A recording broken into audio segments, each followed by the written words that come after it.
How to invest in the stock market now that Joe Biden is president-elect. Or is he? Right now, half of the country is celebrating Joe Biden's victory, while the other half is either heartbroken or asking for a recount.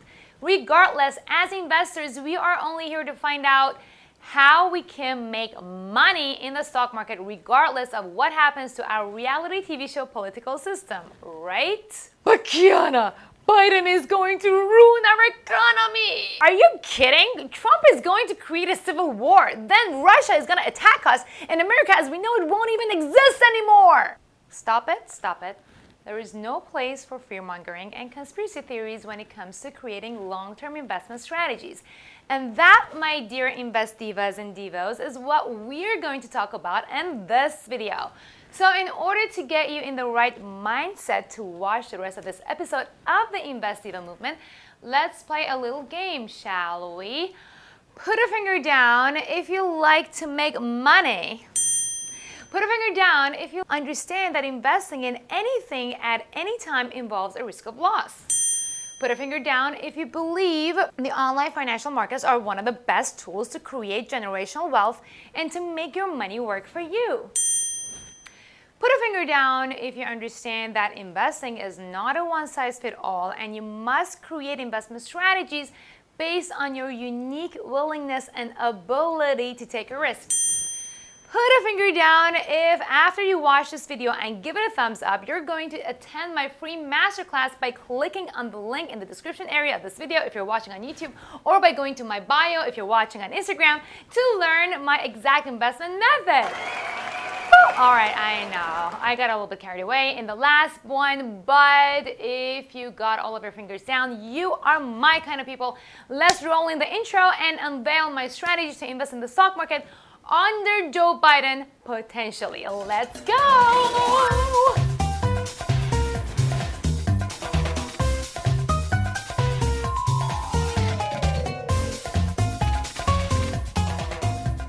Hey, Invest Divas and Divos. I'm Kiana Danielle, a four-time and a newly best-selling author and the founder of the Invest Diva movement. The march to jump on to take control of your financial future and to make your money work for you. My mission is to help 1 million moms start investing on their own by the year 2025. So if you are a mom and or if you know of other moms who could benefit from taking control of their financial future, please spread the word. Last week, as we were closing down the election results, the stock market showed they were kind of okay with Joe Biden getting elected and Trump losing. But is this going to be sustainable? What will a Joe Biden presidency mean for the markets? I'm gonna look at the historical data on what typically happens under new Democratic presidents and how Joe Biden's specific policies could play out in just a little bit. But first, let's talk about the elephant in the room. While the presidency is set to change or potentially change in January, that is not the main force driving the economy. The bigger forces remain the Federal Reserve and the COVID-19 pandemic. Let's talk about the Rona first, shall we? While in countries like Australia, they have been able to get COVID under control using severe lockdown measures that pissed off many of our mates in the land down under. In the US, unlike what many people predicted that the pandemic will go away once the election is over, well, it didn't. In fact, it's spiking and it's getting worse than ever in the US. 1 week ago, we had 76,000 cases. Today, we have 100,000 cases. Last Friday, we had 1,244 deaths. The week before that, it was only 987 deaths. Do you see the trend? It's going up. Our test positivity rate is now over 9%. Many areas in the upper Midwest are 20 to 30% positivity. On the bright side, on Monday, we found out that the new Pfizer-BioNTech vaccine is over 90% effective. I quickly took to Twitter and Facebook and asked random people if they take the new Pfizer vaccine when it's out, and over 90% of them said thanks, but no thanks. I'd like to extend the polling here to you as well, so please head over to the comment section and let us know if you will take the new corona vaccine this year. Next year? Ever? With what I've seen so far, it doesn't look like we're gonna get things under control anytime soon, especially in the next 2 months, which is predicted to be the worst of the pandemic, and we're in that horrible in-between of president's phase where one is on the way out and one is on the way in, and the one on the way out is pissed and angry and feels victimized and is fighting legal battles. So with that, we seem to be heading towards a second spike in COVID-19, which could lead into another sell-off in the stock market, way worse than whatever a Joe Biden economy could do to it. So the COVID part of our future is obviously scary, and my family and I have been in lockdown for the past 7 months. But personally, I've been excited about this potential second sell-off for the past couple of months, and I've been funding my investment accounts and setting buy limit orders at key psychological levels so that I can take advantage of any sudden crash, buy my favorite stocks, and hold long term. Yes, that is the Investiva mentality. We actually get excited about market crashes because we are value/growth investors. We spend a lot of time researching companies that have a potential for growth in the next 3 to 7 years and buy them at optimal prices. This is very different than timing the market, because timing the market would mean having to be stuck to our screen all day, and we ain't have no time for that shit because we're busy parents and entrepreneurs who are doing other stuff with our lives, generating cash, and then we use the stock market as a tool to make our money work for us, not the other way around. Does that make sense? So far, we talked about the potential impact of the coronavirus pandemic on the markets, but at the beginning of this video, I also talked about the Federal Reserve being the potential other power moving the markets.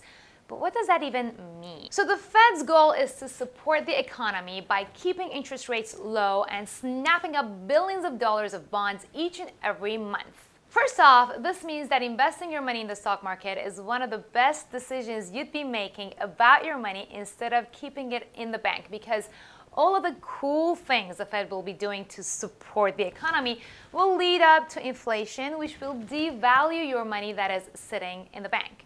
Second, any volatility that's created by the Fed's actions will again give us an opportunity for our buy limit orders to go through so that we buy our favorite assets at an optimal price. All in all, while it's a lot sexier to have a definite answer like saying we're all going to be doomed once Biden gets in or that Trump has ruined the economy for the years to come, the matter of the fact is that if you're a long-term value investor, none of this really matters. If you look at the stock market going back to as many years as you want, you'll notice that in the long run, the markets have always recovered. And only if you remain patient, you will always make money in the long run. Looking at the historic data and price action of the market after elections in the past, we notice that at least for the medium term, Biden has momentum on his side.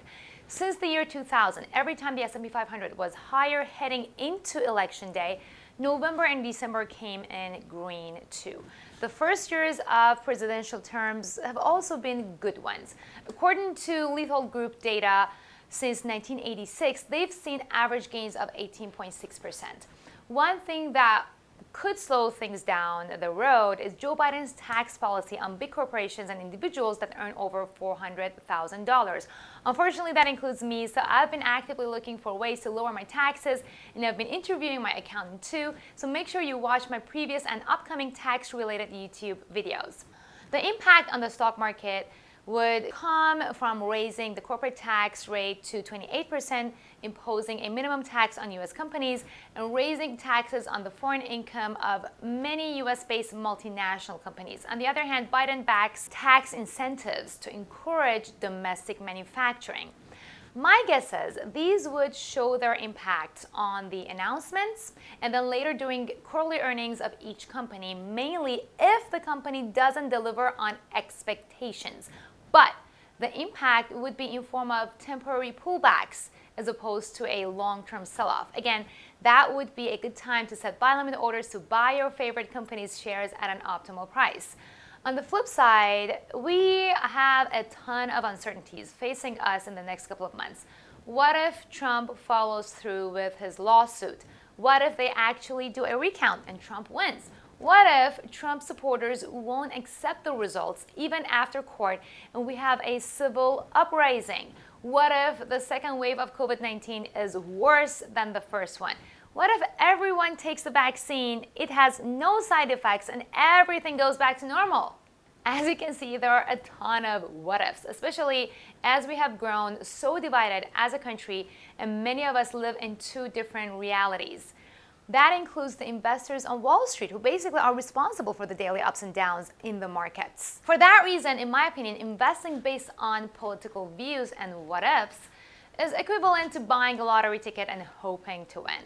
My personal strategy going into 2021 is building up on my current portfolio, which consists mainly of dividend stocks, tech stocks, and cryptocurrency. The rest of my portfolio is diverse across a couple of index funds, healthcare, and other assets that I learn about as I do my weekly research on the markets. This tech-heavy portfolio makes sense for me because of my age, my income, and my willingness to take a risk. For my dad, I've created a different portfolio, which directly mirrors his risk tolerance, age, and goals. I explain exactly how you can do this in my free training that you can attend right now by clicking on the link in the description area of this video on YouTube or the link in my bio on Instagram if you're watching there. Just for attending today, you'll also be able to get my risk management toolkit so that you can get started with creating the perfect investment strategy for you right now before we see the next set of volatility in the markets due to whatever else 2020 is going to throw at us. Of course, if you're a bit more advanced and looking for my customized weekly strategies and stock picks, you can simply go ahead and join our premium investing group, or the PIG, by going to learn.investdiva.com/hello. Now, I'd like to hear from you. Without going too deep into conspiracy theories, what do you think will happen to the economy as we head into 2021? Do you think America as we know it will even exist in 5 years? If America is divided into two states, what will happen to the stock market and American companies? Head over to the comment section and let me know. If you like this video, don't be shy. Go ahead and smash that like button, subscribe to my channel if you haven't already, and select that bell notification button. You know, all the good stuff that will help us with our YouTube algorithm. And thanks, bye.